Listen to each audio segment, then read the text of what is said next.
ಇದ್ದಾರೆ.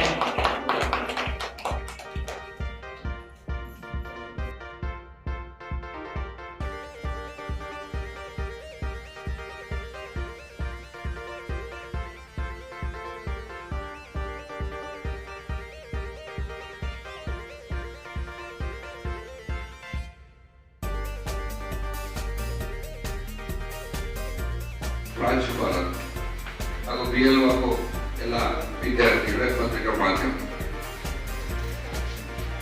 ಈ ಪ್ರತಿ ವರ್ಷ ಜನವರಿ 25 ನಾವು ಮತದಾರರ ದಿನ ಅಂತ ಆಚರಿಸ್ತೇವೆ. ಇದು ಯಾಕೆ ಆಚರಿಸ್ತಾ ಇದ್ದೇವೆ ಅಂತ ಹೇಳಿದ್ರೆ 1950 ಜನವರಿ 25ರಂದು ಚುನಾವಣಾ ಆಯೋಗ ಸಂಸ್ಥಾಪನಾ ದಿನ ಆಚರಣೆ ಮಾಡ್ತಾರೆ. ಅದರ ಪೂರ್ವಿಕರಾಗಿ ನಾವು ಇದನ್ನು ಆಚರಣೆ ಮಾಡ್ಕೊಂಡು ಬಂದಿದ್ದೇವೆ. ಇದನ್ನ ಮೊದಲು ಆಚರಿಸಿದ್ದು ಯಾವಾಗ ಅಂತ ಹೇಳಿದ್ರೆ ನಾವು 2011ರಲ್ಲಿ ಆರಂಭ ಮಾಡ್ತೇವೆ. ಅಲ್ಲಿಂದ ಪ್ರತಿ ವರ್ಷ ಇದನ್ನ ಮಾಡ್ಕೊಂಡು ಬರ್ತಾ ಇದ್ದೇವೆ. ಇದ್ರ ಮೂಲಕ ಯಾಕೆ ಮಾಡ್ಬೇಕಿದ್ರ ಉದ್ದೇಶ ಏನು ಅಂತ ಹೇಳಿದ್ರೆ ನಮ್ಗೆ 100% ಮತದಾನ ಆಗಬೇಕು. ಯಾರು ಸಹ ಅರ್ಹ ಮತದಾರರು ಮತದಾರರಿಂದ ವಂಚಿತರಾಗಬಾರದು ಇರ್ತಕ್ಕಂತಹ ಮೂಲ ಉದ್ದೇಶದಿಂದ BLOಗಳ ಮೂಲಕ ನಮಗೆ ಆಲ್ರೆಡಿಯಲ್ಲಿ ಎಲ್ಲರೂ ಸೇರ್ಪಡೆ ಮಾಡಿಕೊಂಡು ಎಲ್ಲರಿಗೂ ಓಟ್ ಹಾಕ್ತಕ್ಕಂಥ ಜವಾಬ್ದಾರಿಯನ್ನು ನಾವು ಮಾಡಬೇಕಾಗಿರ್ತಕ್ಕಂಥದ್ದು. ಈ ವರ್ಷ ತಮಗೆ ಗೊತ್ತಿರೋ ಹಾಗೆ ನಮ್ಮ ಜಿಲ್ಲೆಗೆ ಇಡೀ ರಾಜ್ಯಾದ್ಯಂತ ವಿಶೇಷವಾಗಿರ್ತಕ್ಕಂಥ ತಿಂಗಳಾಗಿದೆ. ಯಾಕೆ ಅಂತ ಹೇಳಿದ್ರೆ ಎಲ್ಲ BLOಗಳ ಪರಿಶ್ರಮ, ಎಲ್ಲ VAಗಳ ಪರಿಶ್ರಮ, ಎಲ್ಲ ಶಿಕ್ಷಕರು ಮತ್ತು ಎಲ್ಲ ತಾಲೂಕು ಮಟ್ಟದ ಜಿಲ್ಲಾ ಮಟ್ಟದ ಅಧಿಕಾರಿಗಳ ಪರಿಶ್ರಮದಿಂದಾಗಿ ನಮ್ಮ ಜಿಲ್ಲಾಧಿಕಾರಿಗಳಿಗೆ ರಾಷ್ಟ್ರ ಮಟ್ಟದಲ್ಲಿ ಒಂದು ಅವಾರ್ಡ್ ಆಗಿರ್ತಕ್ಕಂಥದ್ದು. ಅವಕ್ಕೆಲ್ಲಕ್ಕೂ ತಾವೆಲ್ಲರೂ ಬಾಧ್ಯರಾಗಿದೆ ತಮ್ಮ ಸಹಕಾರದಿಂದಾಗಿ. ಹಾಗಾಗಿ ನಾವು ತಮ್ಮೆಲ್ಲರೂ ಸಹ ಅದನ್ನು ಅಭಿನಂದನೆ ಸಲ್ಲಿಸ್ತೇನೆ. ಇದೇ ರೀತಿಯಾಗಿರ್ತಕ್ಕಂಥ ಸಹಕಾರ ಇಲಾಖೆಗೆ ಕೊಡ್ತಾ ಹೋಗಬೇಕು. ಇದು ರೆವಿನ್ಯೂ ಡಿಪಾರ್ಟ್ಮೆಂಟ್ ಇಂದ ಕಂದಾಯ ಇಲಾಖೆ ಏನಿದೆ ಎಲ್ಲ ಇಲಾಖೆಗಳಿಗೆ ಒಂದು ರೀತಿಯಾಗಿ ತಾಯಿಯ ಸ್ಥಾನದಲ್ಲಿ ನಿಂತಿರ್ತಕ್ಕಂಥ ಇಲಾಖೆ, ಅದರ ಕವಲದ ದಾರಿಗಳು ಎಲ್ಲ ಇಲಾಖೆಗಳು ಅಂತ ಹೇಳಿ. ಹಾಗಾಗಿ ನಾವೆಲ್ಲರೂ ಸಹ ಅದ್ರ ಜೊತೆ ಕೈ ಜೋಡಿಸುವ ಮೂಲಕ ನಮ್ಮ ಪ್ರಜಾಪ್ರಭುತ್ವವನ್ನು ನಾವು ಬಲಿಷ್ಠವನ್ನಾಗಿ ಮಾಡಬೇಕಾಗಿದೆ. ಯಾರು ಸಹ Good morning everyone. Firstly, I wish you all the National Voters Day. Nothing like voting, I vote for sure. National Voters Day is celebrated on 25th January to encourage the youth to participate in the vote in the electoral process. It is not only to encourage the youth to participate in the electoral process, but also focuses on the fact that the right to vote is a basic right. The main objective behind this ಎಲ್ಲ ಸಿಬ್ಬಂದಿ ವರ್ಗಗಳೇ ಹಾಗೂ ಮಾಧ್ಯಮಿಕರೇ, ಏನು ನಾವು ಕಳೆದ November ಡಿಸೆಂಬರಲ್ಲಿ ಒಂದು SSR ಅಂತೇಳಿ ಅಂದರೆ special summer revision ಎಲ್ಲ ಮತದಾರರ ಒಂದು ಮಾಹಿತಿಗಳನ್ನ ತಿದ್ದುಪಡಿ ಮಾಡುವಂಥದ್ದು ಇರ್ಬೋದು, ಇಲ್ಲ ಅಂತಂದರೆ ಅಲ್ಲಿ ಮರಣ ಹೊಂದಿರುವಂಥವ್ರನ್ನ ಕೈ ಬಿಡುವಂಥದ್ದು ಇರ್ಬೋದು, ಇಲ್ಲ ಅರ್ಹ ಮತದಾರನ ಸೇರಿಸೋದಿರ್ಬೋದು. ಈ ಕೆಲಸಗಳೆಲ್ಲ ಮಾಡಿದಾಗ ಆಗ ನಾವು ಕಂಡುಬಂದಿದ್ದೇನಂತಂದರೆ ಗ್ರಾಮೀಣ ಭಾಗದಲ್ಲಿ ಅತಿ ಉತ್ಸಾಹದಿಂದ ಮತದಾನ ಮಾಡೋದಕ್ಕೆ ಇಚ್ಛೆ ಇರುತ್ತೆ. ಆದರೆ ಇಚ್ಛೆ ಇದ್ದಾಗ ಸಂದರ್ಭದಲ್ಲಿ ಕೆಲವೊಂದ್ಸತಿ ಮಾಹಿತಿ ಕೊರತೆ ಇರುತ್ತೆ ಅಂತೇಳಿ ಕಂಡುಬರುತ್ತೆ. ಆ ವಿಷಯದಲ್ಲಿ ನಾವು BLOಗಳ ಮುಖಾಂತರ ಮತ್ತು ಅಲ್ಲಿ ಒಂದು IC ಚಟುವಟಿಕೆ ಮಾಡೋ ಮುಖಾಂತರ ನಾವು ಪ್ರತಿ ಕಾಲೇಜುಗಳಿಗೆ ಇದು ಮತದಾರನ ನೋಂದಣಿ ಮಾಡೋದಕ್ಕೆ ಭೇಟಿ ನೀಡಿದ್ವಿ. ಭೇಟಿ ನೀಡಿದ ಸಂದರ್ಭದಲ್ಲಿ ಏನು ಮತದಾರರಿಗೆ ನೋಂದಣಿಗೆ ಫಾರ್ಮ್ 6ನ ಸಹ ನಾವು ವಿತರಣೆ ಮಾಡಿದ್ವಿ.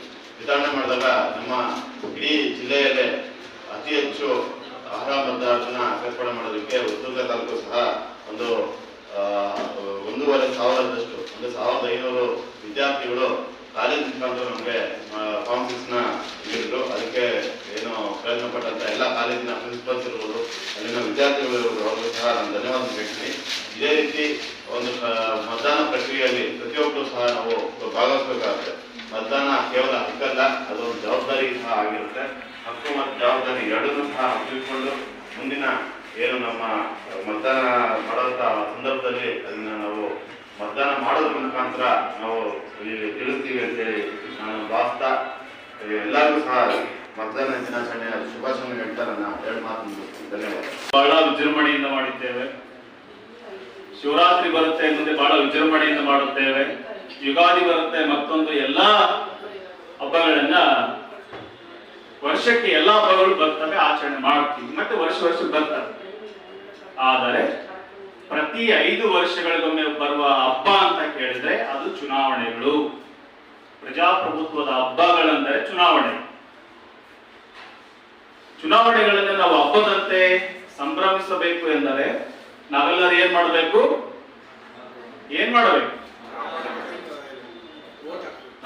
ನಾವೆಲ್ಲರೂ ಭಾಗವಹಿಸುವುದರೊಂದಿಗೆ ಓಟ್ ಹಾಕಬೇಕು, ಮತದಾನ ಮಾಡಬೇಕು. ಇದು ನಮ್ಮೆಲ್ಲರ ಕರ್ತವ್ಯ. ಹಾಗಾದ್ರೆ ಮತದಾನ ಹೇಗೆ ಮಾಡಬೇಕು? ಯಾವುದಾದ್ರೂ ಲಿಕ್ಕರಿಗೆ ಆಸೆ ಆಗ್ಬೇಕಾ, ಇಲ್ಲ ಕುಕ್ಕರಿಗೆ ಆಸೆ ಆಗ್ಬೇಕಾ, ಇಲ್ಲ ಓಟಿಗೆ ಹಾಕ್ಬೇಕಾ, ನೋಟಿಗೆ ಮಾರು ಹೋಗ್ಬೇಕಾ, ಯಾವ್ದಾದ್ರು ಜಾತಿನ ನೋಡ್ಬೇಕಾ, ಯಾವ್ದಾದ್ರು ಧರ್ಮನ ನೋಡ್ಬೇಕಾ, ಯಾವ್ದಾದ್ರು ಲಿಂಗ ನೋಡ್ಬೇಕಾ, ಆ ವ್ಯಕ್ತಿಯ ಹಿನ್ನೆಲೆ ನೋಡ್ಬೇಕಾ? ಹೇಗೆ ಮತದಾನ ಮಾಡಬೇಕು? ಅದೇ ಪೊಲೀಸರು ನಿಮಗೆ ಯಾವುದೇ ಜಾತಿ, ಯಾವುದೇ ಧರ್ಮ, ಯಾವುದೇ ಲಿಂಗ, ಯಾವುದೇ ತಾರತಮ್ಯ, ಯಾವುದೇ ಶ್ರೀಮಂತಿಕೆ, ಇವೆಲ್ಲವುಗಳ ಯಾವುದೇ ಭಾಷೆ, ಇವೆಲ್ಲವುಗಳನ್ನ ದೂರ ಇಟ್ಟು ಮತದಾನ ಮಾಡಬೇಕು. ನಿಷ್ಪಕ್ಷಪಾತವಾಗಿ ಮಾಡಬೇಕು. ನಿರ್ಭೀತಿಯಿಂದ ಮತದಾನ ಮಾಡಬೇಕೆನ್ನುವ ಜಾಗೃತಿಯೇ ಈ ದಿನದ ಮುಖ್ಯ ಉದ್ದೇಶ. ಮಾಡ್ತೀವಾ? ಮಾಡ್ಕೊಂತ ಹೇಳ್ಬೇಕು. ಈ ದಿನದ ಸಾರ್ಥಕತೆ ಹೌದು ಸರ್ ಮಾಡ್ತೀವಿ, ನಿರ್ಭೀತಿಯಿಂದ ಮಾಡುತ್ತೇವೆ, ಕೈ ಹಾಕಿ ನೋಡಿ. 4 ಜನ ನೀವೆಲ್ಲ ಇದು ಅಂದ್ರೆ ಎಲಿಜಿಬಲ್ ಆಗ್ತೀರಿ ನೆಕ್ಸ್ಟ್. ಅದಕ್ಕೆ ಇದು ಪ್ರಜಾಪ್ರಭುತ್ವದ ಅಡಿಗಲ್ಲು. ದೇಶವನ್ನ ಕಟ್ಟಲಿಕ್ಕೆ, ಪ್ರಜಾಪ್ರಭುತ್ವವನ್ನ ಗಟ್ಟಿಗೊಳಿಸಲಿಕ್ಕೆ, ಈ ದೇಶಕ್ಕೆ ಉತ್ತಮ ನಾಯಕತ್ವವನ್ನ ಆಯ್ಕೆ ಮಾಡಿಕೊಳ್ಳಲಿಕ್ಕೆ ನಮಗಿರುವ ಒಂದೇ ಒಂದು ಪರಮಾಧಿಕಾರ ಎಂದರೆ ಅದು ಮತದಾನ. ಪ್ರಜೆಗೆ ಇರುವ ಏಕೈಕ ಅಧಿಕಾರ ಅಂದ್ರೆ ಅದು ಮತದಾನ, ಪರಮಾಧಿಕಾರ. ನಿನ್ನ ಪ್ರತಿನಿಧಿಯನ್ನ ನೀನು ಕಳಿಸುತ್ತಿದ್ದೆ, ಹೇಗೆ ಕಳಿಸ್ತೀಯಾ? ಮತದಾನ ಮಾಡಿ ಕಳಿಸ್ತಾರೆ. ಪ್ರಜಾಪ್ರತಿನಿಧಿ ಅಂದ್ರೆ ಏನು? ನಿನ್ನ ಪರವಾಗಿ ಒಬ್ಬ ಪ್ರತಿನಿಧಿಯನ್ನ ಕಳಿಸೋದು. ಹಾಗಾದ್ರೆ ಹೇಗೆ ಕಳಿಸ್ಬೇಕಂತ ಗೊತ್ತಾಯ್ತಲ್ಲ. ಆಮೇಲೆ ನಾವು ಯಾವುದೋ ಒಂದು ಆಸೆಗೆ ಒಳಗಾಗ್ಬಿಟ್ಟಿರ್ತೀವಿ.